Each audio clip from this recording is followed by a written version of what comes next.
Y ahora nos vamos con una entrevista para analizar la contingencia política y obviamente con quién más, con Guillermo Holzman. Guillermo, buenos días, ¿cómo estás? ¿Qué tal, Patricia Joaquín? Un agrado saludarle. Hola. Un agrado, Guillermo. Vamos a hablar acerca de las encuestas que han dado números importantes y relevantes. Vamos a hablar de la desaprobación del presidente Boric y también de la propuesta constitucional, este proceso que estamos viviendo como país. De inmediato nos vamos al grano, vamos a hablar de la desaprobación del mandatario que sube a un 55% y su ministro Mario Marcel, ministro de Hacienda, es el ministro mejor evaluado. ¿Qué te parece lo que ha dado esta encuesta Data Influye?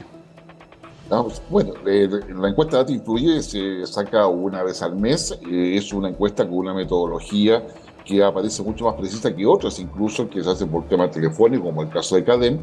Data Influye se hace por un sistema de panel. Pero más allá del tema metodológico, sin lugar a dudas, hay una coherencia entre todas las encuestas, en términos de que la aprobación del presidente está alrededor del 30%, en el caso de Data Influye un 34%, ¿ya? En el caso de CADEM está alrededor de ese 30%, y el rechazo en el caso de CADEM está en un 67%, mientras que, como bien decías tú, en Data Influye está en un 55%, anotando un alza de 6 puntos en la desaprobación que había obtenido en la medición anterior. En consecuencia, podemos decir que la adhesión al presidente, tanto en la aprobación, como en la adhesión en la aprobación, como rechazo en la desaprobación, se ha mantenido constante y con una leve tendencia al alza en los últimos meses. Sí, frente a eso mismo, relacionado a la parte del rechazo hacia el gobierno y las acciones del presidente Boric, hay un porcentaje acá, una data dura, que dice que de los 35 a los 54 años, el 58% de ese rango etario hoy no aprueba las acciones de Gabriel Boric. Frente a eso, ¿por qué cree usted de que se está provocando dentro solamente de ese rango un alto porcentaje de rechazo? Yo creo que tiene que ver básicamente por la situación económica, tiene que ver por las condiciones de seguridad y por la falta de gestión del gobierno. Estamos hablando de un rango etario entre los 35 y 54 años, que es el rango etario que está en su, yo diría, digamos, en su mayor auge laboral. Es decir, una persona que está trabajando, que tiene que movilizarse, que tiene capacidad de eventualmente, como si su ingreso lo permite, de poder salir en el vehículo, etcétera. O sea, hay un tema de que la percepción, y eso está además, yo lo he respaldado por otras estadísticas que trae la propia encuesta, en términos de que es la economía, la inseguridad, la falta de expectativas, lo que en definitiva está llevando a una desaprobación del presidente. Desde el punto de vista del análisis, lo que tenemos ahí es una, yo diría,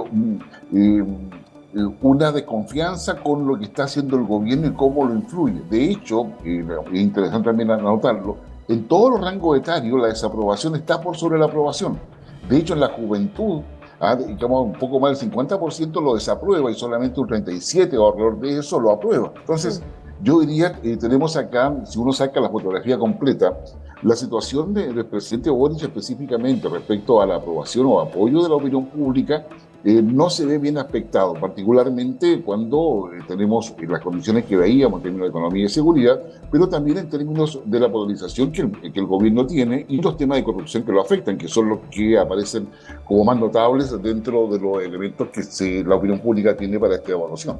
Exacto, Guillermo. Tú hablabas del 50% y estamos a puertas de conmemorar 50 años del golpe de Estado. Quería preguntarte acerca de tu observación, acerca de la gestión del gobierno en el ámbito comunicacional con respecto a la conmemoración de los 50 años del golpe de Estado. El 11 de septiembre de 1973 tenemos que salió el ministro que tenía a cargo la organización de la conmemoración de los 50 años del golpe de Estado, el ministro que salió recientemente, el ministro Jaime de Aguirre, también la persona que estaba a cargo de organizar este movimiento también fue removida de su cargo. Entonces, ¿cómo observa esto?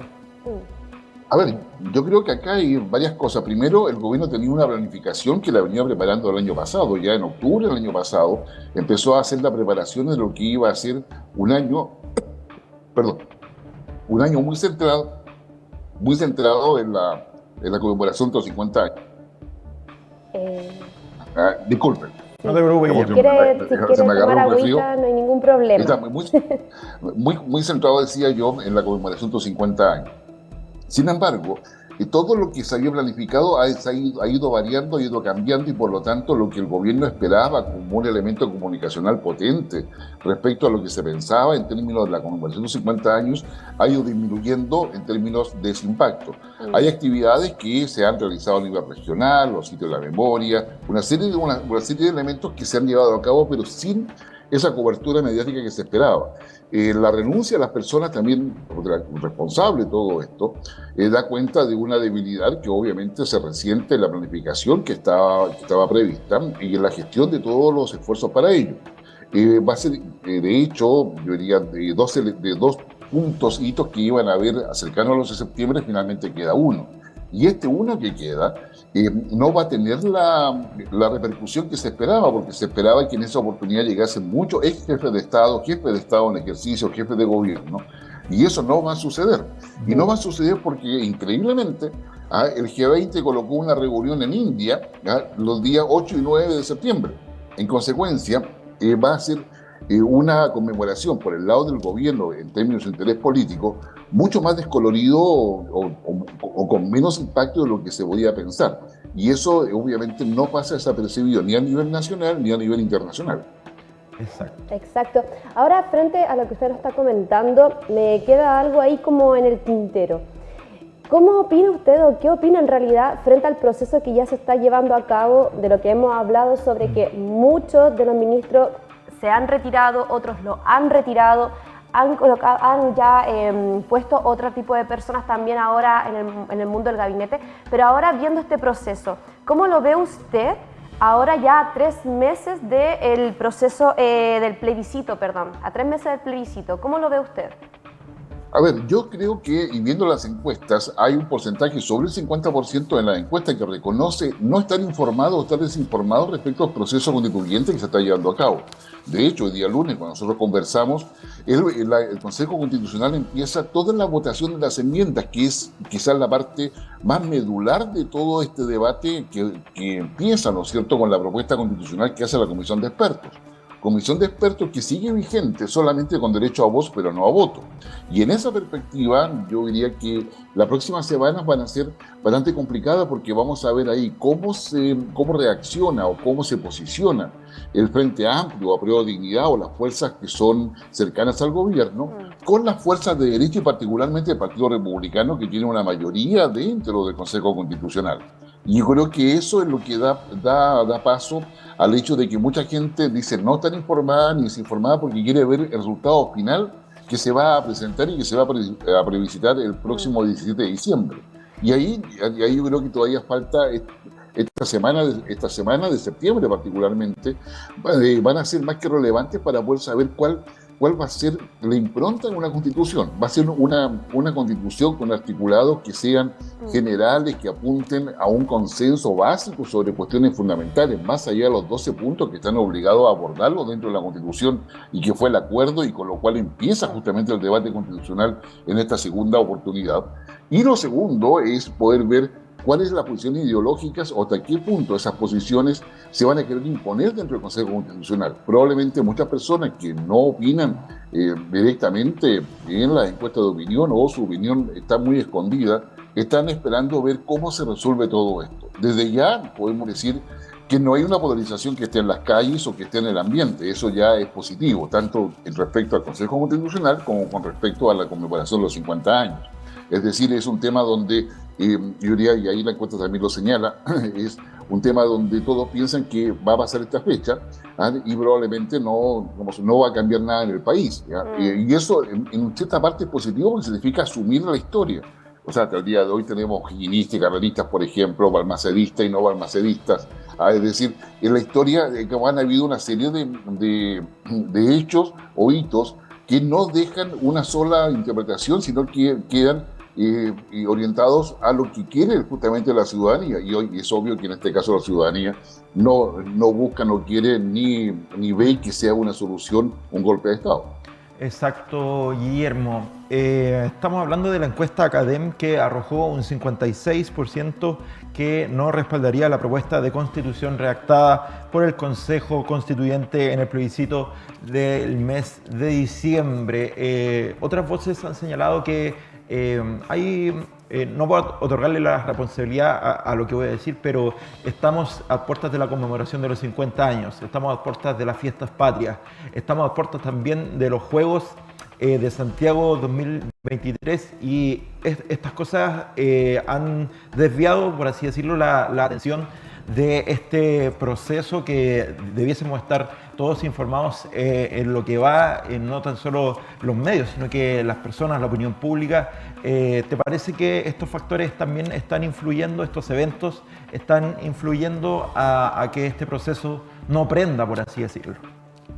A ver, es evidente que este proceso es diferente al anterior, hay menos visualización de quiénes son los componentes del Consejo Constitucional. Yo probablemente, si le pregunto a usted o cualquiera, incluso yo mismo, no sabría nombrar a gran parte de ellos. Digamos que no era lo que pasaba con el Consejo, con la convención anterior, donde gran parte de ellos pasaba en matinales, pasaba con mucha exposición mediática.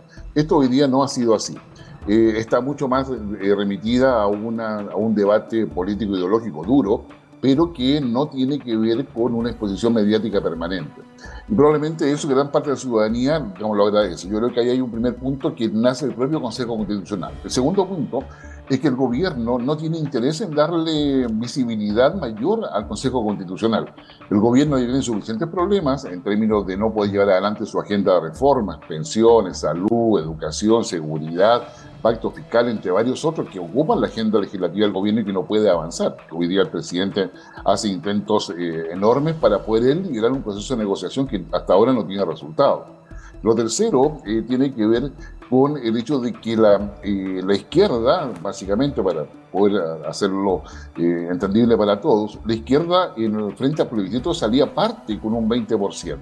Es decir, el rechazo al menos tenía un 20%.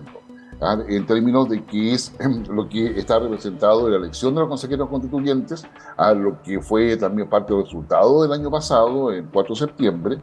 Por lo tanto, uno podría decir que el rechazo parte con un 20%. Sin embargo, como decíamos anteriormente, más allá de que la academia se coloca un 56% que estaría más a favor del rechazo, también señala de que hay un porcentaje importante de personas que no está informada, que no entiende o simplemente no le interesa. En consecuencia, yo creo que hoy día hay una opinión pública que está mucho más concentrada en ver el resultado final para evaluar. En consecuencia, no están evaluando el proceso, van a evaluar el final.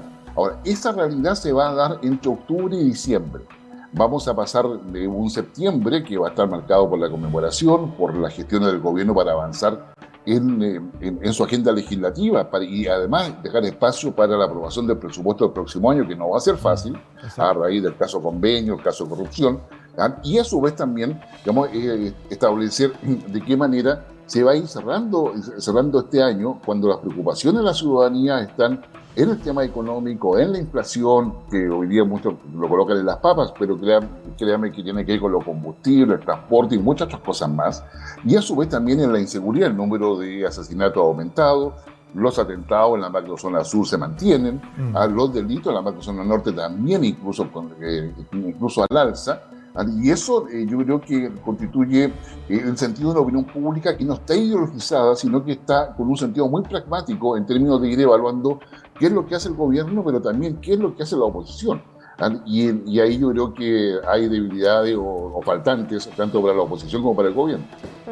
Hablando sobre la oposición, ¿qué opina usted? ¿Usted cree que el Partido Republicano, cómo va a reaccionar si llegan a rechazar la propuesta? El Partido Republicano va a tener que tomar decisiones. El Partido Republicano no es un ente hegemónico. El Partido Republicano ha sido premiado en las elecciones por su coherencia interna. Su discurso coherente es probablemente lo que más llama a votar.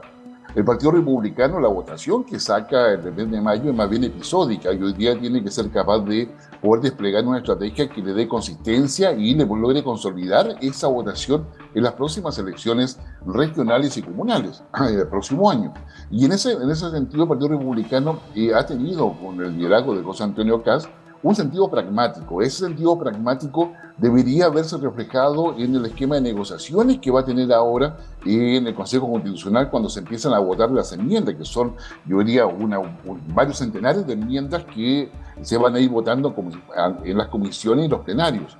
Y es ahí donde el Partido Republicano tendrá que dar cuenta si ese pragmatismo realmente es compartido por todos los miembros del Partido Republicano y donde están dispuestos a ceder, pero también a defender determinados valores y principios en términos de cómo quedan en una constitución que posteriormente pueda hacer las bajadas necesarias para que las minorías tengan sus derechos, para que, digamos, los pueblos originarios, para que la distribución de poder sea la adecuada y existan los pesos y contrapesos necesarios y hay adecuados mecanismos de resolución de los conflictos institucionales, políticos y sociales del país. Pero también asegure una plataforma básica respecto al sistema económico que va a tener Chile. Y eso no es otra cosa más que un adecuado equilibrio entre Estado y mercado. El Estado debe ser eficiente y el mercado debe ser también eficiente, pero sin abusos y obviamente con una capacidad profesional que esté orientada a objetivos de futuro. Esos elementos, dicho muy rápidamente, son los que van a estar en juego en la votación que se va a empezar a producir, como decía, desde el día de hoy, ¿no es cierto?, hasta el mes de octubre, una vez que ya redacten el borrador final que va a ser presentado a la ciudadanía para que lo acepte o lo rechace. Vamos a estar atentos a este nuevo proceso que comienza este día en el Consejo Constituyente y a la par, saliéndonos un poco del proceso, el presidente Gabriel Boric hoy día va a encabezar una reunión con precisamente el Partido Republicano, Social Cristiano y el Partido de la Gente para avanzar en la reforma provisional y el llamado pacto fiscal. La ministra del Interior, Carolina Toa, ha llamado a que el gobierno hará todo para establecer acuerdos. Así que vamos a estar atentos al desenlace de esta noticia, al desenlace también de lo que será la reunión del ministro de Educación con el Colegio de Profesores. Harta contingencia política, querido Guillermo. Sí. Así es, estimado Joaquín, estimada Patricia. La verdad es que hay bastante contingencia política. El presidente está tomando un rol protagónico en este proceso de negociación. Exacto. Eso quiere decir de que las negociaciones llevadas antes por Marcel y otros ministros que se han cerrado y no hay posibilidad más que el presidente las saque adelante.